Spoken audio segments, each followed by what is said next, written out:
দক্ষিণ ত্রিপুরা জেলার সীমান্ত শহর সাব্রুমকে ঘিরে এবার খুলতে চলেছে আন্তর্জাতিক বাণিজ্যের নতুন দিগন্ত।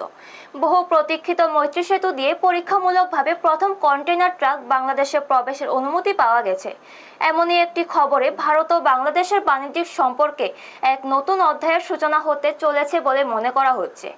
এই খবরে দুই দেশের ব্যবসায়ী মহল থেকে শুরু করে সাধারণ মানুষের মধ্যেও দেখা দিয়েছে ব্যাপক উৎসাহ। সাব্রুমের ফেনী নদীর উপর নির্মিত আন্তর্জাতিক মানের মৈত্রী সেতু দীর্ঘদিন ধরেই উত্তর পূর্ব ভারতের জন্য অত্যন্ত গুরুত্বপূর্ণ প্রকল্প হিসেবে বিবেচিত হয়ে আসছে। বিশেষ করে এই রুট চালুর মাধ্যমে বাংলাদেশের চট্টগ্রাম বন্দর ব্যবহারের সুযোগ বাড়বে বলে মনে করা হচ্ছে।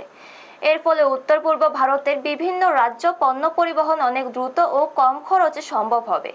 এতদিন দেশের মূল ভূখণ্ড থেকে দীর্ঘ পথ ঘুরে যেসব পণ্য উত্তর পূর্বাঞ্চলে পৌঁছাতে হতো, এখন সেই সময় ও খরচ দুই অনেকটা কমে আসবে বলে আশা করা হচ্ছে।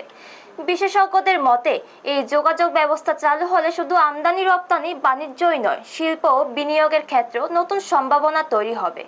ব্যবসা বাণিজ্যের প্রসারের পাশাপাশি পরিবহন, গুদামজাতকরণ, হোটেল ও ছোট ব্যবসার ক্ষেত্রেও কর্মসংস্থানের সুযোগ বাড়তে পারে।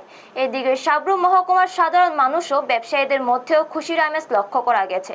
তাদের মতে মৈত্রী সেতু চালু হলে সাব্রুম ভবিষ্যতে আন্তর্জাতিক বাণিজ্যের অন্যতম গুরুত্বপূর্ণ কেন্দ্রে পরিণত হতে পারে।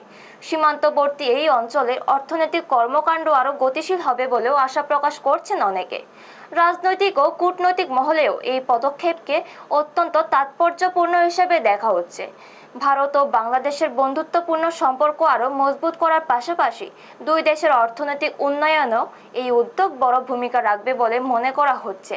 এখন সকলের নজর পরীক্ষামূলক কার্যক্রম সফলভাবে সম্পন্ন হওয়ার দিকেই। ব্যুরো রিপোর্ট, নিউজ তৎকাল 24।